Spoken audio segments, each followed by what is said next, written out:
जय श्री राम। परम प्रिय मेरे भाई बहन, आषाढ़ महीने की गुप्त नवरात्रि आषाढ़ शुक्ल पक्ष की प्रतिपदा से प्रारंभ हो रही है, जो इस वर्ष हम लोगों को 19 जून 2023 से प्रारंभ हो करके और 28 जून को नवमी है, 27 को अष्टमी है और जो है 29 जून को दशमी तिथि के साथ में संपन्न हो जाएगी।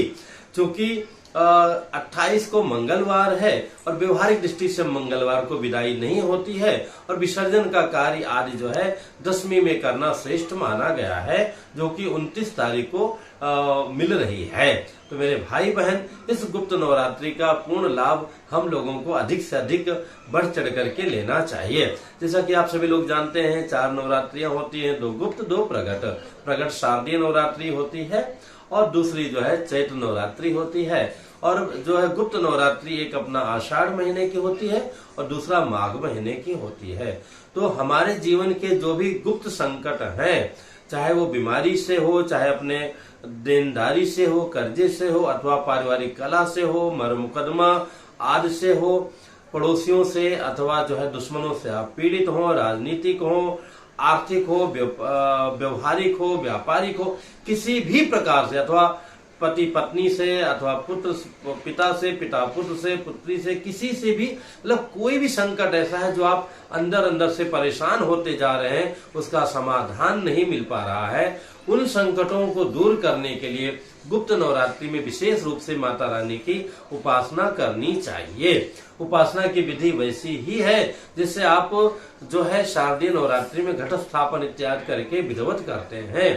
पर अगर हम उस रूप में नहीं कर सकते हैं तो केवल अखंड ज्योत जला करके भी 9 दिनों का नियम पालन कर सकते हैं। उतना भी नहीं कर सकते हैं तो 9 दिनों तक जो है बिना लहसुन प्याज आदि खाए, मांस मदिरा इत्यादि छोड़ करके ब्रह्मचर्य का पालन करते हुए केवल जितनी देर आप भैया जप करना है उतनी देर दिया जला लीजिए। वो भी नहीं कर सकते हैं तो भी कोई बात नहीं, नवाण मंत्र जाप स्वयं कैसे करें उसकी पूरी विधि जो है मैं नीचे इसी में लिख दूंगा, डिस्क्रिप्शन में उसका लिंक दूंगा, उसको देख करके आप स्वयं कर सकते हैं। करना आवश्यक है।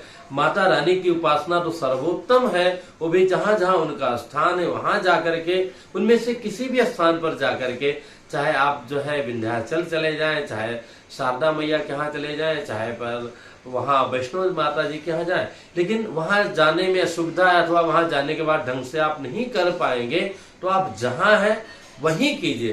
करना आवश्यक है, करने से ही लाभ मिलेगा। यही नहीं, माता रानी की अपेक्षा अगर आपकी जो है श्री हनुमान जी में, गणपति बप्पा में, अथवा जो है अभी देखिए ना 19 को ये नवरात्रि प्रारंभ हो रही है और 20 तारीख को कितना अच्छा पर्व हम लोगों को मिल रहा है रथ यात्रा का।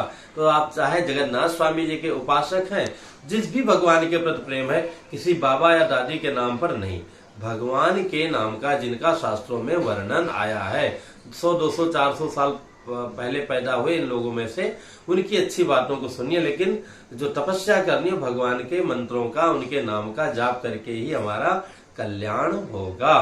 तो रथ यात्रा के लिए जीवन में कम से कम एक बार तो अवश्य जाइए, पूरी जाइए, नहीं जहां है वहीं जाइए। और अगर वहां जा सकते हैं तो दूर से भी अगर रथ यात्रा का दर्शन हो गया तो जीवन हमारा, आपका जो भी करेंगे उनका धन्य हो जाएगा। और जैसे कि 18 को अमावस्या है, तो अमावस्या, ये आषाढ़ की अमावस्या भी विशेष होती है पितृ कार्य के लिए, अपने पूर्वजों के कल्याण के लिए। तो इस दिन आप पितरों के संबंधित कार्य विशेष रूप से कर सकते हैं। मंगलवार को, मतलब सोमवार को गुप्त नवरात्रि प्रारंभ हो रही है और मंगलवार को पुष्य नक्षत्र प्राप्त हो रहा है, जो बुधवार को भी है।